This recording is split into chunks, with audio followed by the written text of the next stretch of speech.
Rick and Morty is back with an all-new banger of an episode, revitalizing their original trend of episode 8 being a season best. You know, given that last season, we were cursed with Rise of the Numericons. There's too many of them! Then I better crunch the numbers. Man, wasn't that a mistake?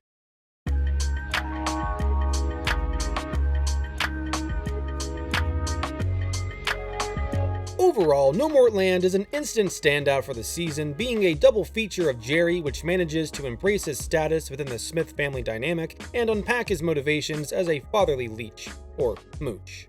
Stop them! It's Mooch and that other guy! This episode primarily serves to show Jerry that he is not restrained to his house just because he is jobless or because his father-in-law begrudgingly hates his guts. For by way of Mooch Jerry, his world is opened, literally by way of the road, a series of leftover cracks in the multiverse, and his eyes are opened metaphorically as they both come to grips with where they stand in the eyes of their wives and children.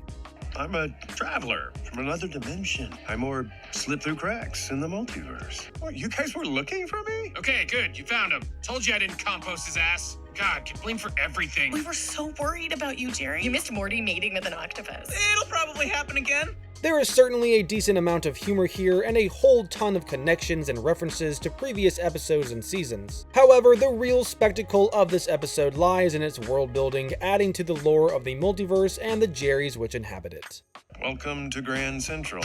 It's not my favorite place. Who are these bandana guys? Sometimes your family goes on an adventure and doesn't come back. The dude that runs this place, he collects Jerrys that get left behind. Come on, boss is ready to see you. I'll be honest with you guys, this is the kind of episode that gets me excited for the show. Jerry Adventures have always been a personal favorite of mine, but this one specifically just goes to show how much character development, political intrigue, and world building can be packed into an episode that still remains strongly attached to the main canon and still remains grounded in humanity. While I do love the Citadel saga for what it is, I would be perfectly happy to see that one put to its end for good and replaced with episodes like Valky Rick and No More Land, which put a more overlooked side character into the spotlight and find interesting ways to unpack their perspectives and motivations.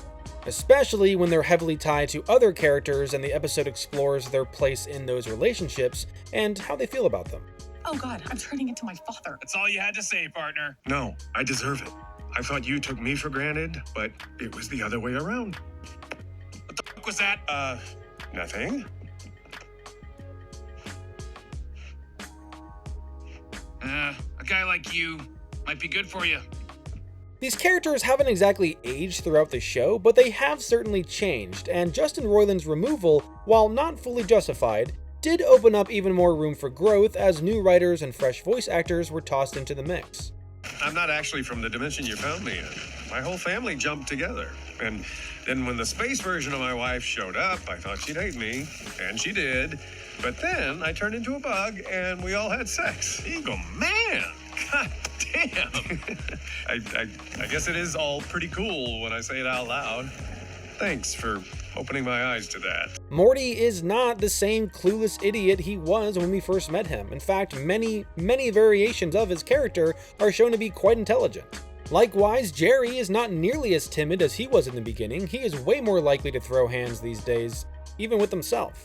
Summer and Beth, both the Beths for that matter, have also seen big strides of growth, and Rick has easily changed the most, no longer being that narcissistic, selfish jerk that he was, but a loving and protective member of his family, albeit if he's still severely petty.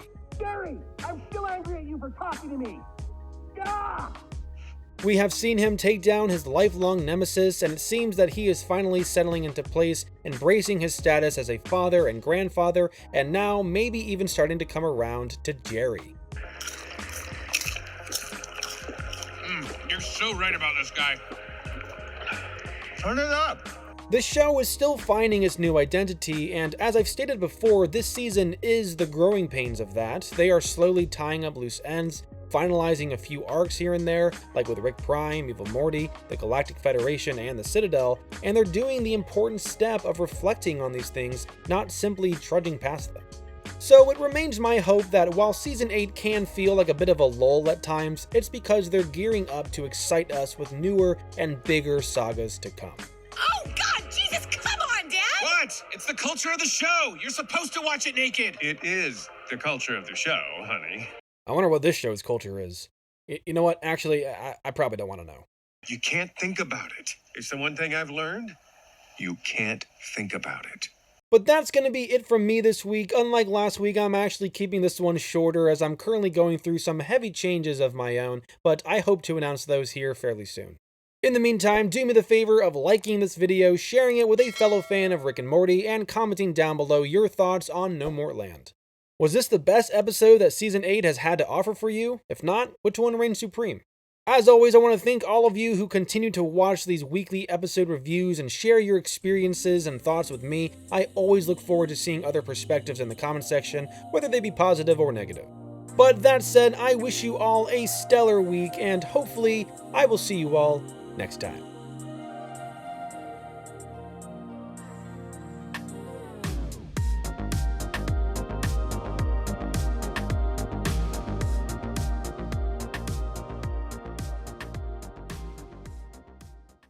But just to be clear, if you do try to kill me and take over my life, I can scream very loud.